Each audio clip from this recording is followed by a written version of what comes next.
Iran, Israel, America యుద్ధం వలన భారతదేశంలో పెట్రోల్ రేట్లు పెరగనున్నాయా అంటే దీనికి సమాధానం అవుననే వినిపిస్తుంది. ఎందుకు అక్కడెక్కడో యుద్ధం జరుగుతుంటే భారతదేశంలో పెట్రోల్ రేట్లు పెరుగుతాయి అంటే దానికి సమాధానం ఇప్పుడు మనం చూద్దాం. ఈ యుద్ధం వలన ఇజ్రాయెల్ తన ఆధీనంలో ఉన్నటువంటి హార్మూజ్ జలసంధిని మూసివేయడం జరిగింది. ఈ హార్మూజ్ జలసంధి అనేది ప్రపంచ చమురు రవాణాలో ఎంత కీలకమైనది అంటే ప్రపంచ చమురు రవాణా 20% ఈ హార్మూజ్ జలసంధి ద్వారానే జరుగుతుంది. అలాగే భారతదేశానికి సంబంధించి చమురు రవాణా 50% ఈ హార్మూజ్ జలసంధి ద్వారానే జరుగుతుంది. 33 కిలోమీటర్ల పొడవుండే ఈ హార్మూజ్ జలసంధిని ఇరాన్ దేశం మూసివేయడం వలన భారతదేశానికి రావాల్సినటువంటి చమురు నౌకలు సుదీర్ఘంగా చాలా దూరం ప్రయాణించి భారతదేశానికి చేరుకోవలసి ఉంటుంది. అందువలన రవాణా ఛార్జీలు పెరుగుతాయి, అంతేకాకుండా సమయం కూడా చాలా వృధా అవుతుంది. రవాణా ఛార్జీలు పెరగడం వలన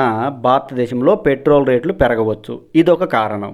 ఇక రెండవ కారణం ఏంటి అంటే భారతదేశానికి అత్యధికంగా 85% చమురు రవాణా 3 దేశాల నుంచి జరుగుతుందండి. ఒకటేమో ఇరాన్ దేశం, సౌదీ అరేబియా మరియు యుఏఈ దేశాలు. ఈ 3 దేశాల నుంచి ఎక్కువగా భారతదేశానికి చమురు దిగుమతి అవుతూ ఉంటుంది.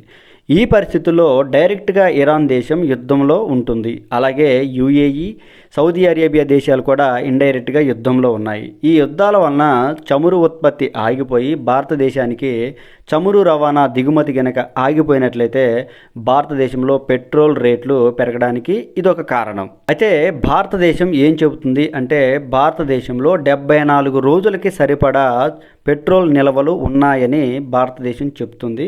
ఇదే యుద్ధం గనక కంటిన్యూగా కొనసాగినట్లయితే 74 రోజుల తర్వాత భారతదేశంలో పెట్రోల్ రేట్లు పెరిగే అవకాశం ఉంటుంది. Please like, subscribe.